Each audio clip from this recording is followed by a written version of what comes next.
Hi guys, how's it going? So a couple days ago I talked about how the point of our lives is to form a relationship with God.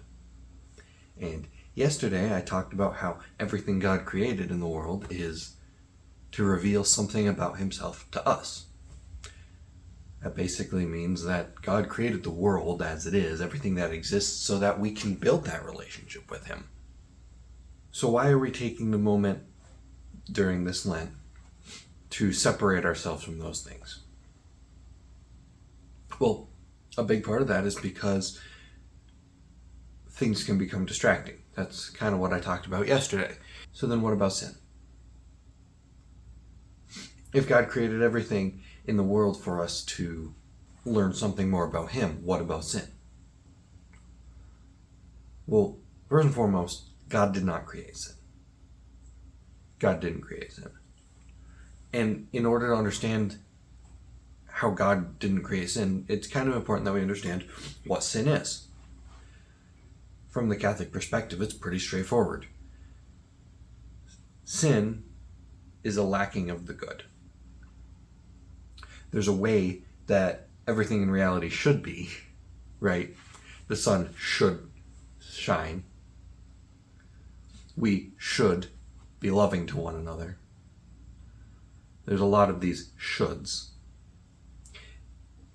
But because we have free will, because we can do what we want, we don't always do what is good. We don't always use things the way that they were made to be used. And so we call that sin. It's as simple as that. The world should be one way and we do things another way. And that's not how it was meant to be. So if the way things were meant to be was created by God in a way to reveal something about himself to us, then interacting in a world in a way that it's not meant to be naturally has to take us away from God. Right? If this thing is made to reveal God's nature to me and I'm not engaging with it in the way that it was made or for what it was made for, then it's not bringing me closer to God but away from God. Because that's kind of the other option. A lot of times I've heard people say that they don't want to be Catholic. Or why would you be Catholic? Because there's so many rules, right? You know, why would you want to step into an organization or a religion or whatever if it's going to impose all these rules on you? Well, the way Catholics view that, it's not an imposition of rules.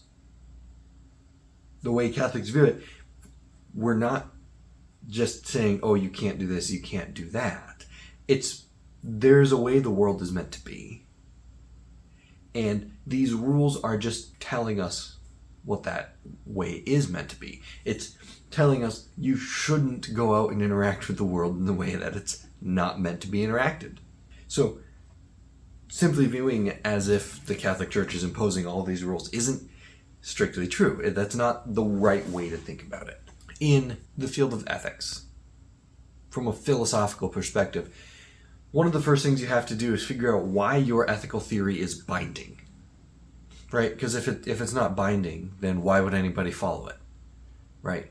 Let's take Kant, for example.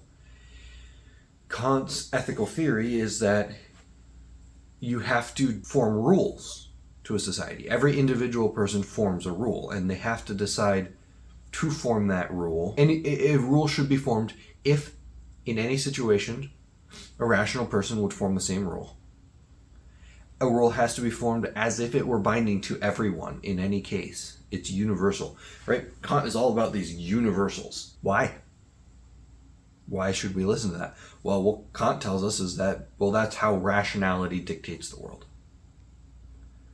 That's Kant's argument. The reason Catholics give for our mode of ethics is that, and morality, is that God created the world to be a certain way.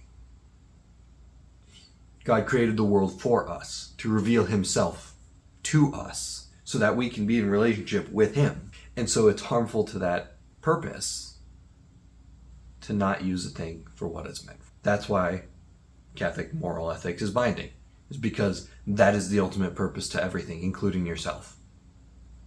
So Catholics don't impose these rules on you.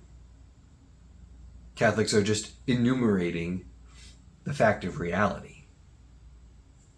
It's not that the Catholic Church has decided these rules exist and that's what we're going to follow. Now, sure, there are certain rules like that, but those are distinct rules. Those aren't rules concerning ethics and morality. It's not that the Church has come up with a comprehensive list of rules you should follow. It's that the Church has taken a step back and set out to observe how the world works, how the world is meant to behave, and with the guidance of God, because we as Catholics do believe that God gave us the answers.